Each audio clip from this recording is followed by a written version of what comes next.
क्या सिखाने वाले हैं? अम्ल को तनुकरण करना सिखाने वाले हैं, यानी उसको तनु कैसे बनाएंगे, पतला कैसे बनाओगे उसको, यानी उसकी कंसंट्रेशन को कैसे कम करोगे, सांद्रता यानी पावर को कैसे कम करोगे।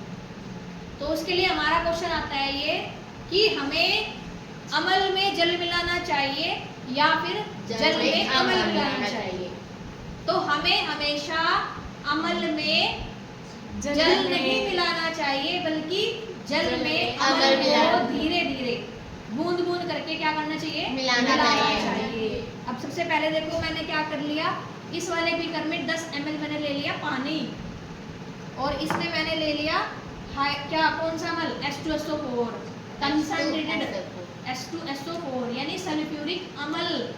सल्फ्यूरिक अम्ल है ये, बैटरी में यूज करते हैं इसका। अब देखो इसकी तली को स्पर्श करेंगे तो ये बिल्कुल ठंडा है, आप भी देखिए एक बार, ठंडा है। जिसको डाउट हो वो एक बार चेक कर सकता है। सभी को पता है पानी कैसा होता है, ठंडा होता है, ठीक है।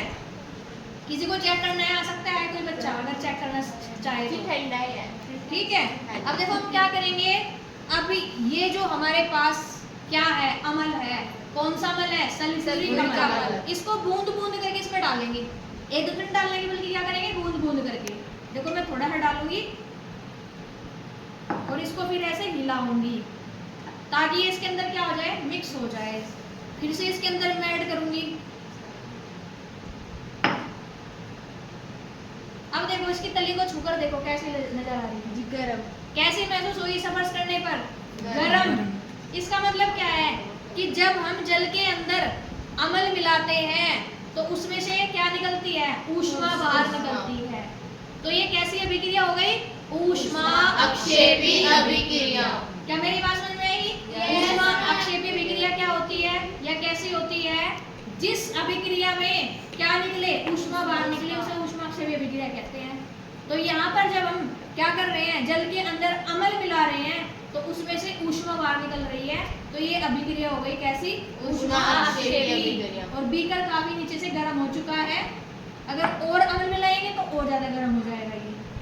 और अब हमने क्या सीख लिया, यहाँ पर अम्ल का क्या हो गया, तनुकरण भी हो गया।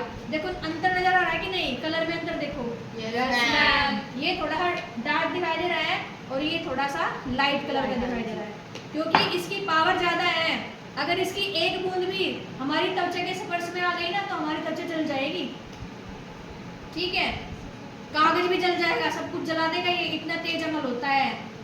तो जब भी हम क्या करते हैं, अभिक्रिया करते हैं, तो सावधानी हमें बरतनी चाहिए और हमेशा ही क्या करना चाहिए, अगर तनुकरण कर रहे हैं हम अम्ल का या फिर अक्षार का, तो हमें जल में अम्ल को धीरे धीरे बूंद बूंद करके मिलाना चाहिए।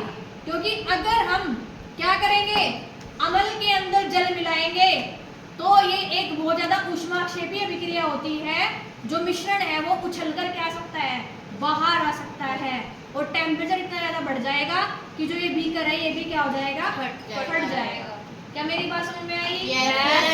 तो आपने आज क्या सीखा, अम्ल का तनुकरण करना सीखा, और साथ में कौन सा क्वेश्चन, ऊष्मा अक्षेपी अभिक्रिया किसे कहते हैं। बात समझ में आ रही है? चलो बहुत अच्छा। किसी बच्चे को समझ में ना आया हो तो बताइए। सबको आ गया? चलो बेटा।